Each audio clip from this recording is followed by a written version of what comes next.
So we keep going with the accelerator topics. And now we have Matthew Wing from UCL with plasma wake fields. Thank you. Okay. Okay, thanks very much, and good afternoon to everyone. So I will be talking about plasma wake field acceleration, but of course with a focus on particle physics. It could have, of course, plasma wake field acceleration potentially has application to anywhere where you might need accelerators, be it in medical applications or free electron lasers, but I'm going to focus on the aspects that are relevant for particle physics. So this, of course, was also mentioned and discussed yesterday by Vladimir, and he put it into some sort of context related to all sorts of methods of acceleration. And then what I will do is do something likewise, but then also go through the actual R&D progress and the kind of milestones that have been achieved that he also alluded to, but of course didn't have time to go into in his more general talk. So then the outline of what I'll talk about is to give an introduction and a motivation. I'll talk about then the R&D progress towards applying this scheme to colliders. I'll talk about HALF, which you may have heard of as a design for a future linear collider based on plasma wake field acceleration, and then talk about proton-driven plasma wake field acceleration as well, in which they also have applications to high-energy physics. Then I'll give an outlook and summarize. So this plot on the right, adapted Livingston plot, kind of motivates why we want to look for new accelerated technology. Of course, you can see here the constituent center of mass energy versus view of physics, and on this plot here, on this scale here, it's going up nice and linearly in this scale for E plus E minus and for hadron colliders. And of course, these colliders have helped us discover many aspects of many new particles, confirm or refute aspects of the standard model. So not refute, but confirm aspects of the standard model, refute other theories, etc. So clearly, colliders have been crucial to advances in particle physics. If we extrapolate these up further and actually put where a future linear collider, here it was called NLC in this plot, then clearly it's somewhere over here, not on the screen anymore. If we look at the LHC, that was also came on maybe later than this was originally planned here, but this in some sense there looks to be a turning over or flattening out of this curve. So accelerators using RF cavities, which of course then all of these are based on, are limited to something like 100 megavolts per meter. So if we want to go to high energies, of course, that just means we need long accelerators, and they become kilometers or tens of kilometers in length, or even up to 100 kilometers. So then the question is, can we think of a different technique and a different technology to do the acceleration? So plasma wake field acceleration is one of these, and I'll just explain what it is, how it works, and then the whys and wherefores. So you have a plasma consisting of your ions and your free electrons. The electrons are disturbed by an incoming particle beam or a laser beam. So the particle beam could be electrons or protons, which are typically used at the moment. So you have this, what's called a driver beam is your particle beam or laser beam that disturbs the plasma electrons. The plasma ions remain essentially static because they're much heavier than the plasma electrons. So what happens is the driver comes in, and if it's, say, an electron beam or a laser beam, the plasma electrons are repulsed away from it. Then they're attracted back in by the ions, which have remained relatively static, go back in again, of course, overshoot, and they set up this oscillating motion of electrons oscillating within the plasma, creating this kind of also bubble-like structure, which is regions of high negative charge density around this bubble here, which are the electrons, and the high positive charge density within the center of the bubble where the ions are. And so you get this structure, which is then effectively like your accelerating cavity in some sense. So say the oscillation of these plasma electrons, which happens, then creates strong electric fields. You actually get electric fields, then strong electric fields that go in the longitudinal direction, but you also get them in the transverse direction, which can act as then some sort of focusing force as well. So you have longitudinal and transverse fields. And then what you can do, you've got then these strong electric fields. You can then take another bunch of particles, I'll say a bunch of electrons, put them in the right place within the system. And if you put electrons here, you'll have the electrons being repelled by this negative charge density, attracted by the positive charge density here effectively, and being accelerated up to high energies. And so this witness bunch of electrons can then be accelerated up to high energies. So plasma wave acceleration is a promising technique to realize shorter particles, so for a given energy, or indeed maybe higher energy particle accelerators. So the idea, of course, is then to use novel accelerator technology and convert then a future linear collider of tens of kilometers in length to a few kilometers in length. Here's a schematic of the ILC, and here's a schematic of HARF, which I'll talk about later. So I want to reduce the size of future colliders. Of course, the hope is that that will lead to reduction of the cost. Also, then a reduction of the environmental impact, because you need less concrete, less tunneling, etc. And potentially then you can go to higher energy as well. So there have been designs, I've just showed on the previous one, this design of HARF. There's been designs for future colliders over the years, which have been based on plasma wave acceleration. Here you can see them from 2000 and 2009 up here, and then a bit later, 2013, 2023, depending on whether you're looking at maybe a laser driver or a particle beam driver. Some of the designs were, of course, maybe slightly naive. There's no beam delivery system, for example, which is clearly critical for any future high energy linear collider, and there's also going to be potentially several kilometers long. However, these have been useful in guiding then what are the challenges within plasma wave acceleration. Actually, the HARF concept and other related newer concepts actually are really useful and really valuable in this sense of try to actually map out what a plasma-based collider would look like and then really address what the key issues are.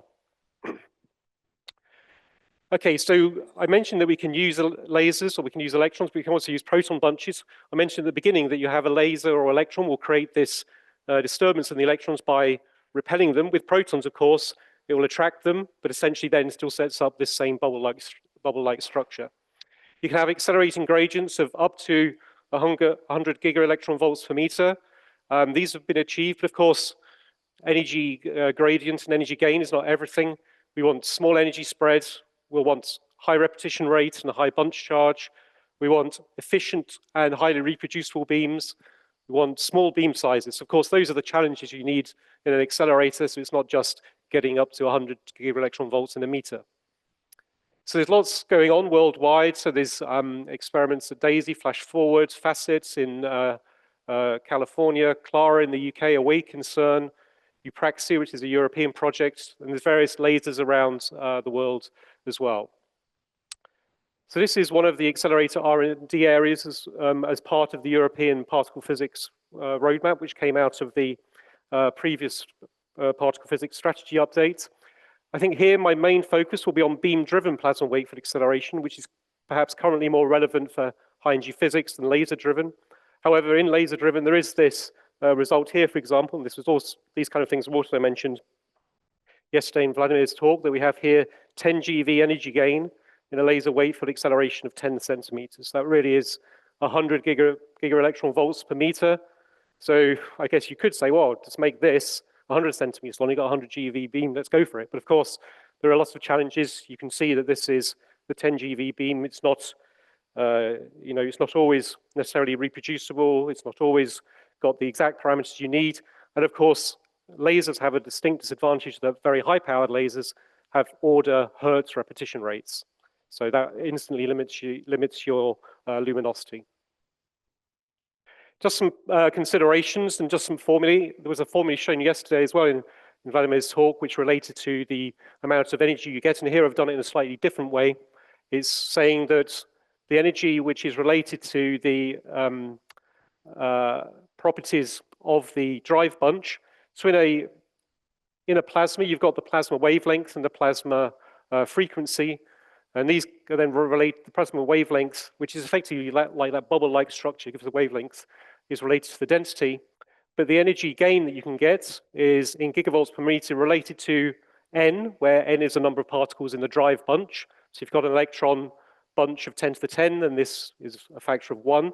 but then inverse squared to the length. So of course that makes sense. If you had a very long bunch of 100 centimeters long, then the effect would not be as much of a kind of impact that you'd have if you got a really short bunch, which really kicks in the wake field. So you have that nice inverse squared loss. That tells you that you get high gradients with short drive beams, and also pulses or bunches with large numbers of particles. Okay, so maybe some progress towards collider readiness. So on the right here, I'm showing a plot from almost 20 years ago, which is one of the first big highlight results of beam-driven wavefield acceleration, which is called an energy doubling experiment, where there's 50 giga-electron volts per meter in a single plasma module of about just under a meter. I think it was about 85 centimeters. And this was using the 42 GeV slack beam at the time to essentially double it to over 80 GeV. So that's a fantastic result. You can energy double again. You're getting 40 GeV within less than a meter. A caveat is that we have to be careful that actually this was just one bunch, and the head of the bunch was driving the wake field, and then some particles in the rear of the bunch were being accelerated up to the high energies. And so actually what you see is that this bunch then down here, some of them have been energy doubled, but there's some fraction of per mil level of particles that are actually being accelerated up. Still, it was a great achievement in showing that you can get these kind of gradients within beam-driven acceleration. There's a staging of 2 plasma modules. Here there's an experiment done also about 10 years ago in which they, in a laser-driven wavefield acceleration, they showed that you could do a certain amount of staging. I think those were interesting first experiments that done, and it was published in Nature, as was this one. But clearly, a lot more work is needed on demonstrating staging, because this is going to be crucial to get to the very high energies, because you're going to need to have several modules to be able to build up to the very highest energies. And I'll come on to staging again later. Other aspects, of course, that are really crucial are the beam quality and stability. So over here in a laser wake field experiment, you can see that there's been something like 100,000 consecutive shots. So running was just over 24 hours, so a whole day. And you can see the energy stability of then the accelerated electrons within this laser wake field experiment. So that shows the energy, and this shows the energy deviation. And this stability over this amount of time is a really big and major success for lasers, which can sometimes be difficult to control. But I think this shows that a lot has been learned by doing that. Also here, the energy spread and jitter have been converted to the per mil level. So this technique here, where they take then this energy spread here and convert it down to per mil level energy spread for laser plasma electron beams. This is a very recent paper, just came out about a month ago.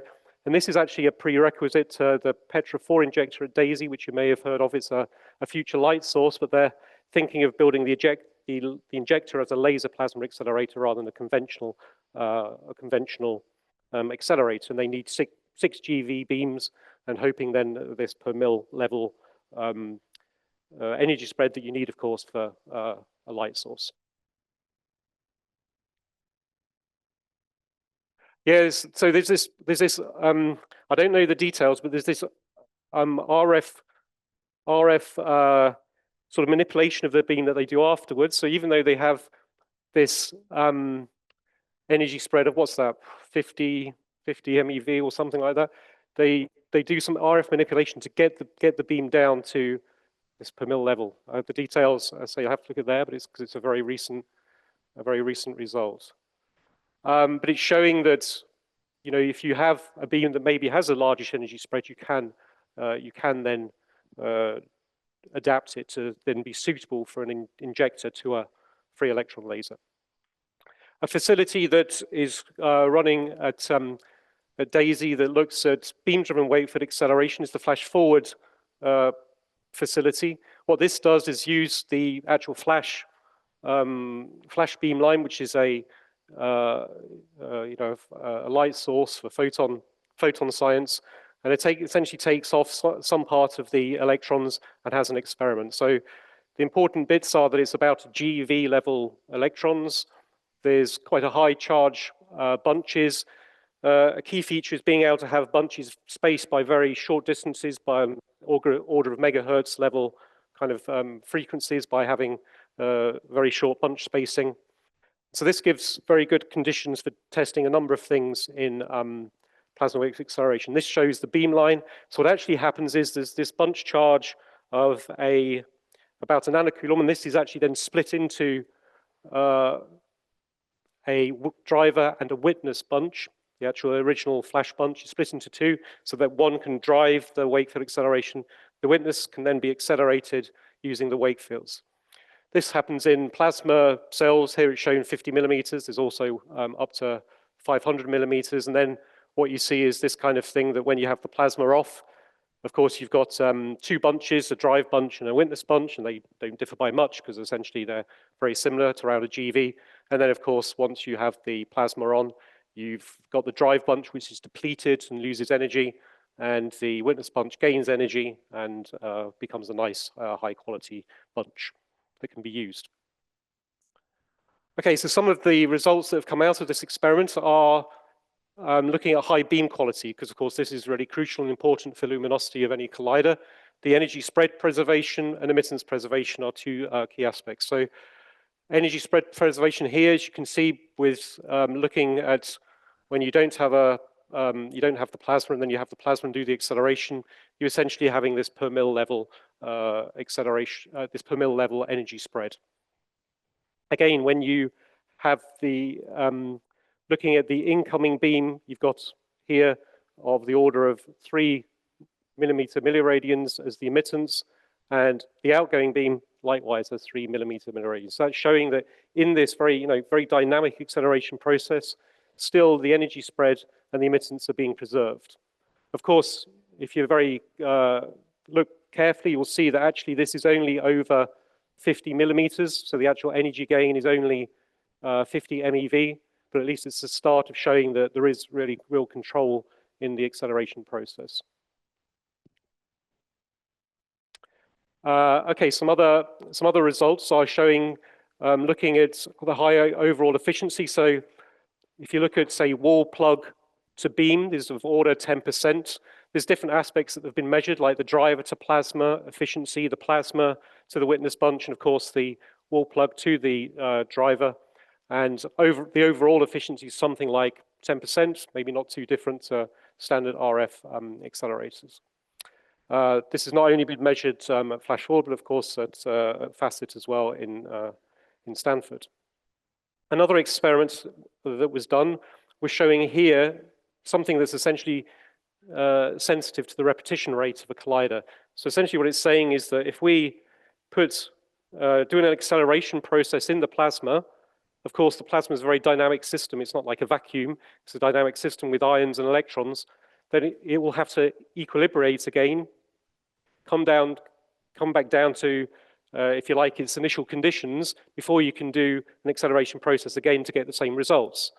Now, how long is that time? Is it a second, a microsecond, whatever? So it's been measured for some particular cases here to be about 63 nanoseconds. So essentially what this plot was showing, looking at, was the relative energy change for different spacings. And if you make the spacing very short, let's say 10 nanoseconds, you'll see that you don't get reproducible acceleration. You'll get acceleration one time that, say, is a GeV, and the next time it's 1.1, the next time it's 1, whatever. You'll get different results. But after 63 nanoseconds, you get consistent results, and it shows that essentially the plasma has gone back down to some stable equilibrium where you can do acceleration again with confidence that you'll get the same level of acceleration as you had 63 nanoseconds before that. And of course, the number of 63 nanoseconds means that this was done for two bunches. That implies that you could have repetition rates or frequencies of order 15 megahertz, which is, of course, the rates that you would want for particle physics. So this is really a crucial aspect, showing that there's in principle, there is a fundamental limit, but at least it's in this case at the level of nanoseconds. Okay, so based on this, to some extent, the half concept has come out of some of these results and ideas. But one thing is that which I haven't discussed in anything so far, is that positron acceleration has been demonstrated, the acceleration of positrons within the Wakefield accelerator, not just electrons.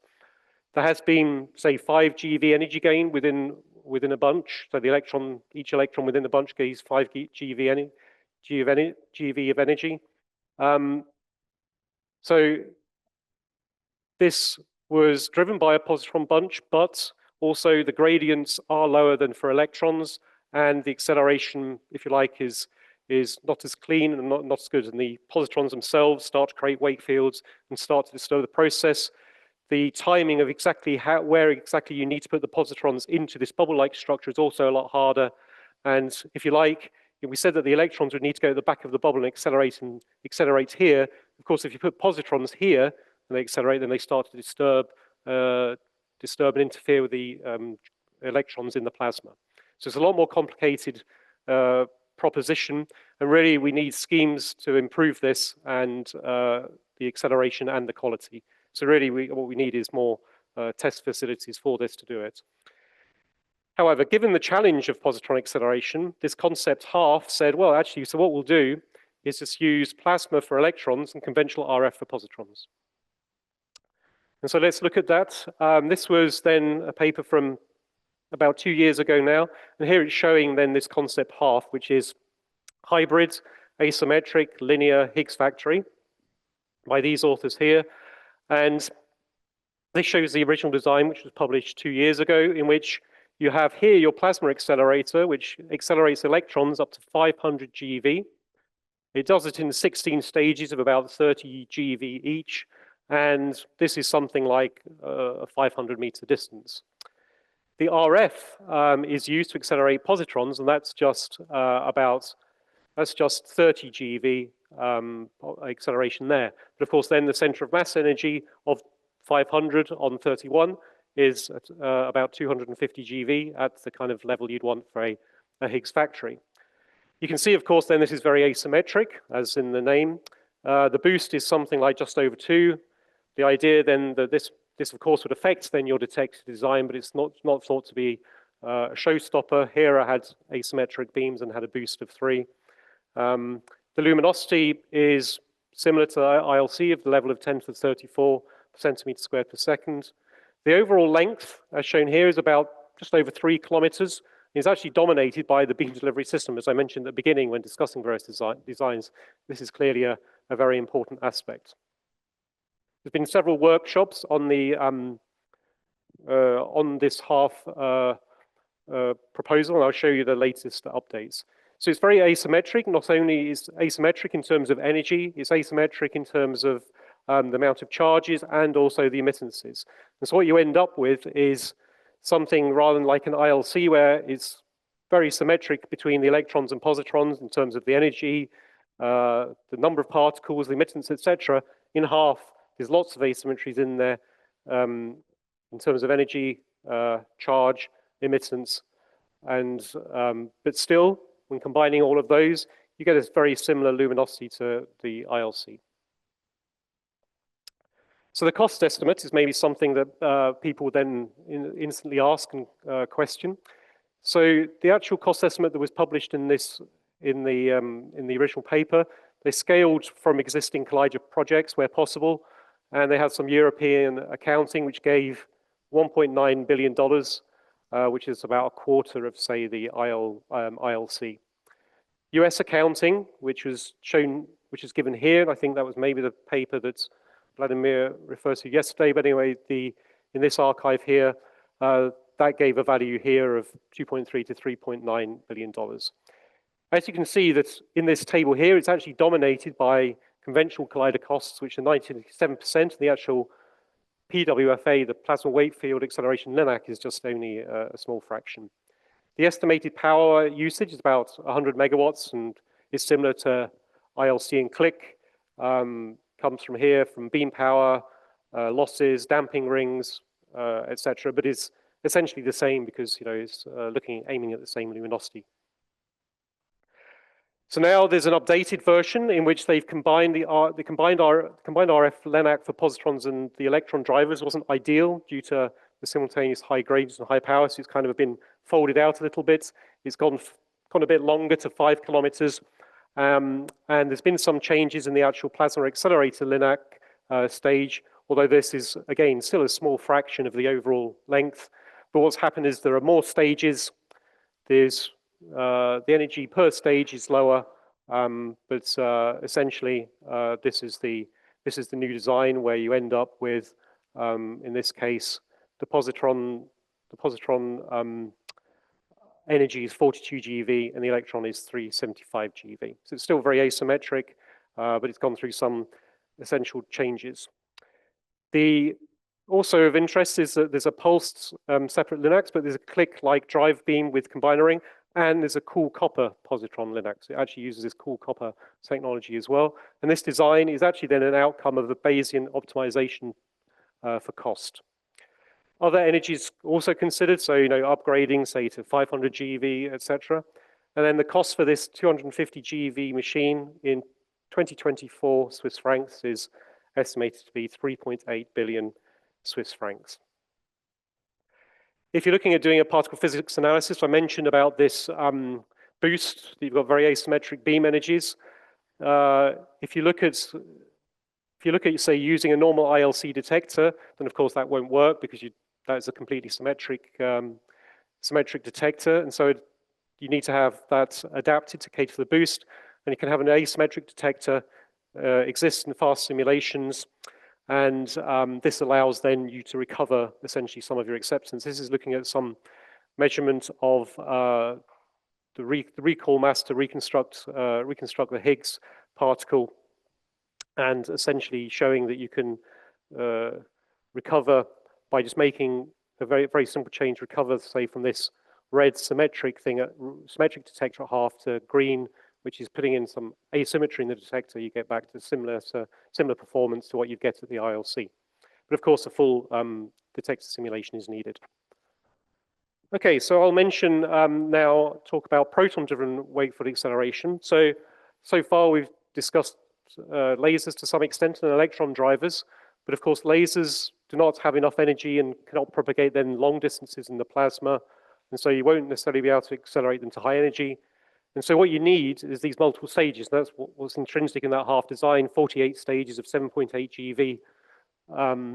And that's a big challenge to be able to demonstrate that that works. There's no big staging facility set up and that you can have these long stages, and many of them. So electrons are limited as well. So if you want to get to the hundreds of GeV TeV scale, you need to go to this stage system. With a proton driver, if you've got protons at the TeV scale, of course, which exists at CERN, they have a high stored energy, and maybe you can use them to do the acceleration. And then you could have a plasma cell, which is just one uniform long plasma cell without this staging system. And the proton beam will then be able to go through hundreds of meters, potentially kilometers, before becoming dispersive and an ineffective driver, and the witness beam will then be able to be accelerated up to that. To give you some idea, the SPS beam that is used in the AWAKE experiment, which I'll discuss in a minute, is 450 GeV protons, and that can definitely go for is expected to be able to go for a couple of hundred meters before it becomes ineffective as a proton driver. If you use the LHC beam, you'd be able to go for kilometers driving wake fields in plasma. So here is the AWAKE schematic, which is investigating proton-driven plasma wave field acceleration, showing here you've got a proton beam coming into a 10-meter long, in this case, plasma source. You've got a laser beam which ionizes the plasma. Principally, you've got an electron beam, which is a witness beam, which goes into one of the bubbles, or maybe more of the bubbles, and gets accelerated up to high energies, and then diagnostics to visualize that. So this is a cartoon of how you have this ionizing laser pulse. You have the proton bunch, and electron bunch coming in. So those of you who know the SPS bunch and remember the bit of maths I showed at the beginning, the SPS proton bunch is about order 10 centimeters long. So that's clearly a very ineffective driver of wake fields, because remember the inverse square law. And so what actually we rely on is that an effect within plasma that actually splits up and microbunches the protons into this long 10 centimeter bunch into many, many microbunches, which are of higher charge density, which then essentially constructively interfere to create then large wake fields. And then you have these captured electrons which get accelerated up to high energies. So I said that we have this microbunching, and here's a really clear effect of how you can see that effectively, if you didn't have any microbunching, any plasma, you just have this long Gaussian-like proton bunch. But here you can see it's then been split up into microbunches at the wavelength of the plasma, and each of those drives a small wake field. But then, as I say, they constructively interfere to, or resonantly interfere to then create large wake fields. So these are then used to generate the wake fields. Electrons are injected. You can see that they get accelerated. They start at 20 MeV. Here's an example showing it's about 0.7 GeV, but actually acceleration up to 2 GeV has been shown. So this method of the modulation of the proton bunch, the microbunching, and using that to drive wake fields and accelerate them up to accelerate electrons up to high energy has been shown to work. So the awake run 2 that's going on, the idea, the overarching goals are to accelerate electron bunches to high energy with a constant gradient of up to about 1 gigaelectron volt per meter. Also do controlled electron bunch quality, so we want to have low emittance of below 10 microns, and demonstrate scalable plasma source technology. So if we can build something that's 10 meters long and then accelerate something to 5 GeV, then if we build it 20 meters, it has to be 10, 40 meters, it has to be 20, etc. So there's clearly some overlap with HARF here because they need these long plasma sources as well. And kind of like as I was discussing with some of the results of Flash Forward, the focus is on the simultaneous preservation of quality with high gradients. So essentially what you want to do is develop a fully developed accelerator plasma module so that you know that you can get good beam quality, high energy acceleration, and it's reproducible. This is actually the schedule for Awake. It's going to, we're now here. It's actually going into a shutdown mode, partly related as well, of course, to the proton accelerator CERN being shut down, and then it will try and do this program towards the end of the decade. So there's some major challenges. In this case, we need 2 plasma sources, one to do this modulation of the proton bunch and one to do the acceleration. So that means we've got to witness electrons injected into a gap between the sources. Also, simulations is a major challenge when you've got everything getting much longer as well, because you're looking at really, really small distance scales, but then over big long distances. So the kind of things that we expect are that the reason I mentioned this being able to have constant gradients is that we see this effect that this is from some simulation that this is, if you like, the field over distance, that it reaches some peak and then falls down. But we can adapt the density within the plasma and freeze the acceleration.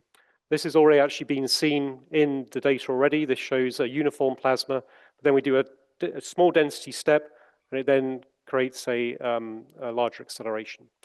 So after the run 2, Awake could be used for HEP applications. Potentially, we should be able to have up to 50 GeV beams from 50 GeV electrons driven by the protons in the SPS. Bunches of 50 GeV electrons. Potentially, you could do strong field QED experiments, could do beam dumps experiments. Maybe you could look at a low luminosity EP collider.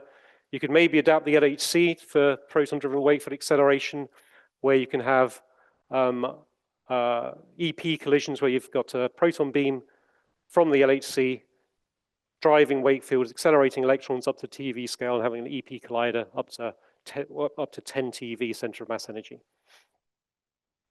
Another idea that's come out of this is to looking at proton-driven wake field acceleration, a bit like the HARF concept, which is useful as well for trying to understand what R&D needs to be done. There's this concept here, which is quite new, published within the last year, called ALIVE, Advanced Linear Accelerator for Very High Energies. So here it's using proton-driven plasma wake field acceleration to drive the wake fields, accelerate electrons up to high energy.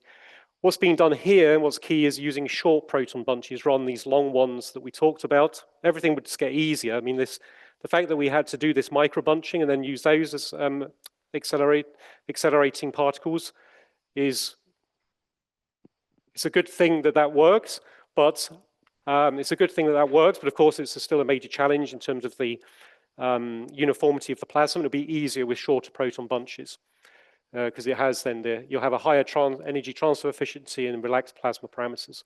So this paper here looked at the fact that you could have protons at 400 GeV and drive electrons up to over 100 GeV and essentially be able to create a Higgs factory in this scheme here.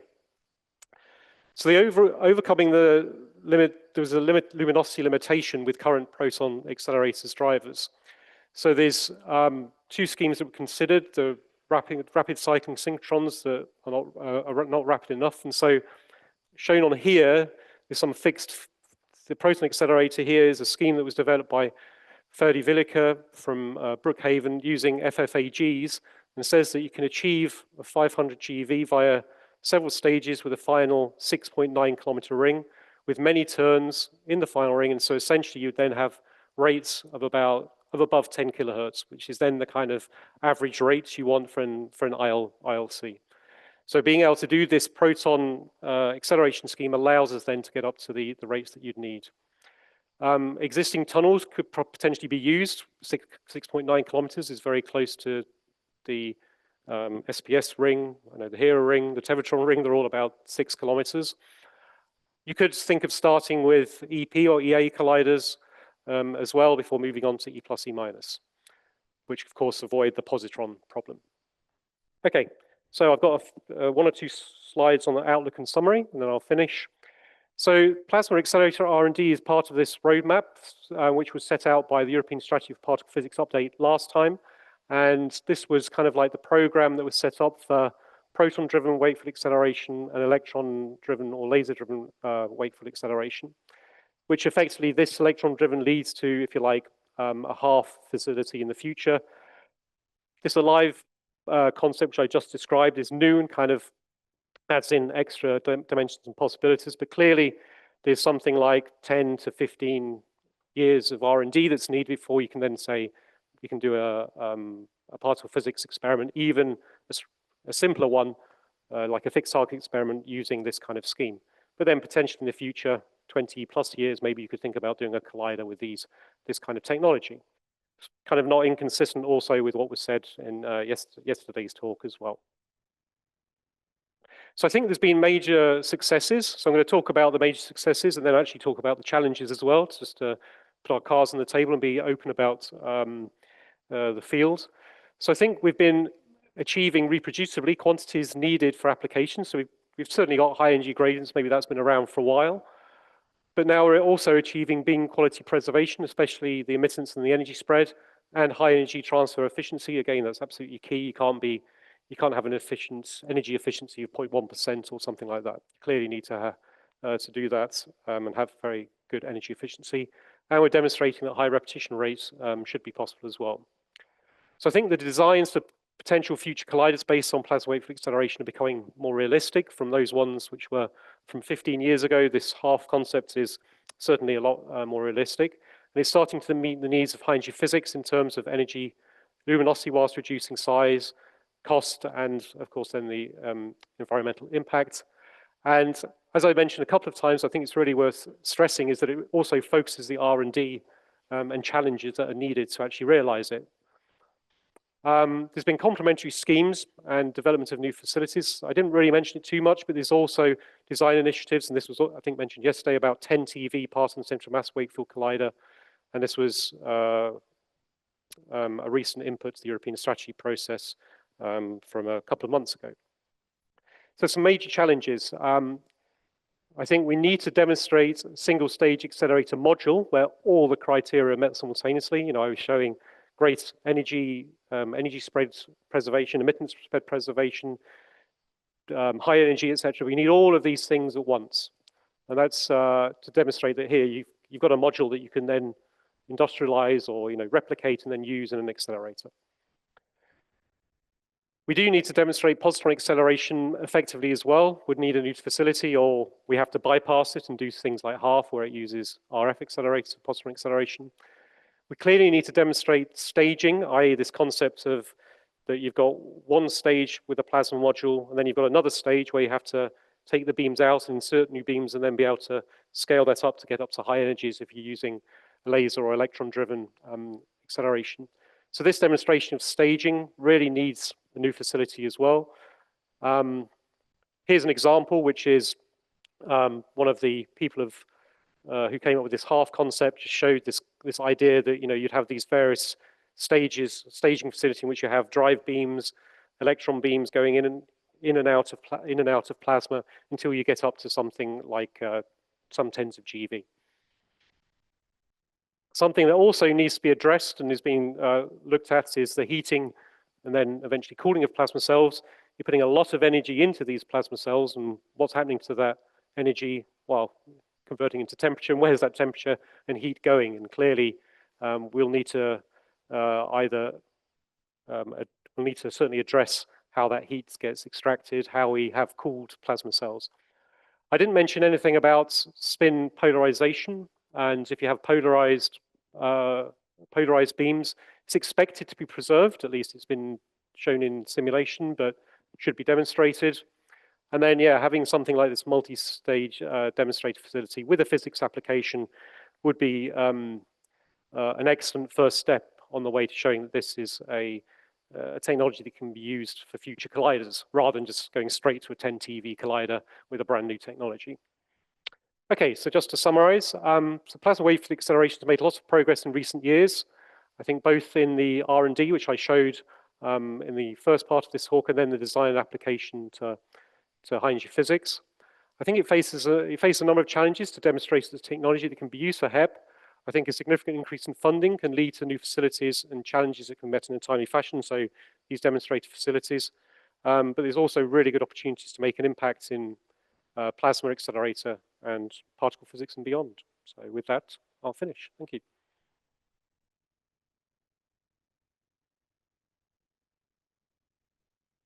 Questions, comments, curiosities?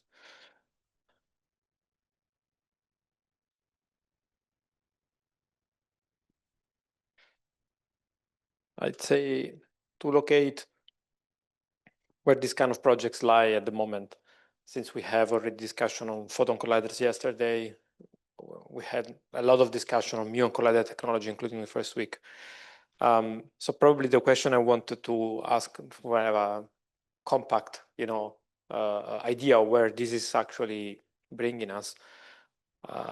And I ask it with in mind the background that whatever project you currently look at, whatever the technology, somehow takes 20 years and it's ready in 10. All right. So maybe years are not the same across collaborations. There is a disuniformity. So what's the size of the biggest thing that has been realized? I've seen the Frascati's, flask for the plasma is like this tiny. Yeah. You showed us a 10-meter thing, which is quite bigger than that. So I wanted to understand what is the biggest thing that is available right now, and what is the next stage for that in terms of, just size compared to the 10-meter thing. Yeah, I guess it depends on exactly which scheme you're looking at, but within Awake, which I showed here, was this 10-meter plasma source. In the future, there'll be, I don't know if I've got a picture, there'll be a 10-meter plasma source. There'll be two of them. I've got a backup.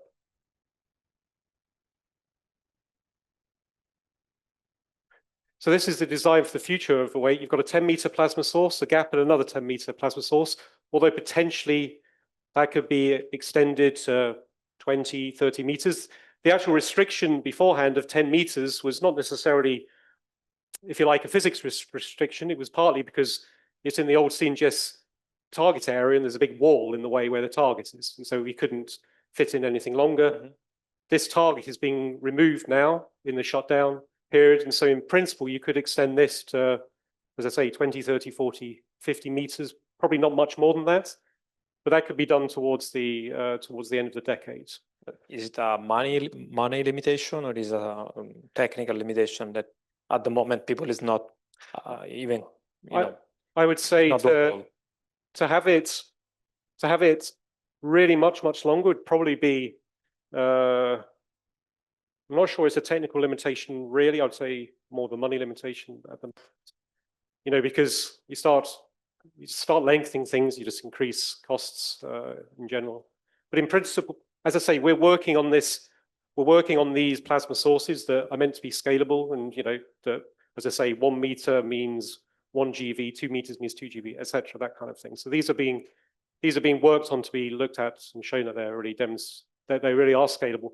So in the end, being able to replace 10 meters with something that's 30 is really something we definitely would like to do.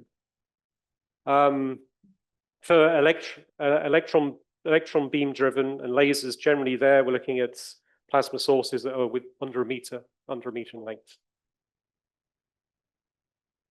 But of course, if we have scalable sources developed here, then potentially they would be usable in electron-driven wave acceleration as well. Perhaps I missed it, but why are you stopping at 50 GeV exactly? Oh, that's okay. So for this particular case, this is just because of the facility that we're in. We're in the SPS. Using the SPS picture. So here is the awake experiment. We've got the protons coming down from the SPS, which were extracted into this bit here, which is where the old CNGS experiment was. There's a target here and a dump for the CNGS experiment. This bit here, this target chain. This target, as I say, is being removed or will be removed during the shutdown, but it still only gives us, I don't know, it's a tunnel. Okay, so it's the location. So if someone wanted to pay sort of five times as much and get 225 GeV Linacs, presumably that still wouldn't quite be a Higgs factory because maybe the emittance isn't quite good enough or something. So this using the SPS proton beams, simulation has shown that we should be able to get up to something like electrons of about 200 GeV. Yep. If there were no tunnel length restrictions, up to about 200 GeV. So the energy would be right, but the repetition rate would probably not be quite good enough. For this particular case, of course, the SPS repetition rate would not be right. So this is one could think that you could have 50 GeV electrons as a facility for something, whether, as I say, whether it's like strong field QED or fixed target experiments, but you definitely can't get a high luminosity that you would need for, say, 10 to the 34 kind of luminosities because of the SPS repetition rate, because it's refilled. Same for the LHC. If you use the LHC as a driver, of course, you'd need to refill it. Yes, it's kind of weird to make such a cheap thing that it's kind of a Higgs factory, but doesn't have the repetition rate. Yeah. It's a very small thing compared to the other proposals. Yeah. Can you go back to the slide where you mentioned the 50 GeVs? Yeah. I wanted to understand how big is I can say, maybe I'm wrong, somebody will correct me. There is at least some discussion in the Muon Collider collaboration about getting demonstrators and trying to get every kind of idea that can use every kind of piece of the hardware to do some other physics. Some is very in favor, some is not so in favor because it's, everybody's a different opinion. What's the situation for Awake? I understand anyway, CERN is putting sufficient amount of money for now and everything goes according to plan to some extent. So there is no need to imagine diversions, but since you're mentioning applications for this 50 GeV beam, I wanted to understand if there is a discussion, there is really, will to engage a bigger community, or it's a nice to have, but don't waste time on it kind of item. I mean, we have advertised this and given input to the particle physics strategy update and said that there is the potential to have up to 50 GeV electrons at a certain repetition rate. The bunch charge will be, probably, I don't know, 10 to the 8, 10 to the 9 electrons per bunch, the normal kind of, if you like, bunch charge. We said that, you could think, as I say, you could do a strong field QED experiment interacting with a laser. You could impact it on a target and say, look for dark photons. If there are other ideas, fine. Good. People should have them. But potentially it could happen that, say, early 2030s, there could be then this 20, 30, 40 GeV electron beam available in a free tunnel. And maybe experiments, yeah, people would think of experiments that could be done. No, it's always good to keep in mind, but it's the first time for me, at least, that I hear that there is this kind of intention in the Wake project. Yeah. As opposed to muon collider demonstrators, there are, different type of idea and Yeah. kind of more of a, it's maybe just louder, I don't know. Yeah.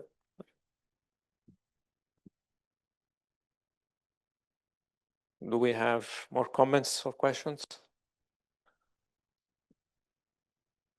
Seems everybody's happy. Okay. So thank you again. Thank you.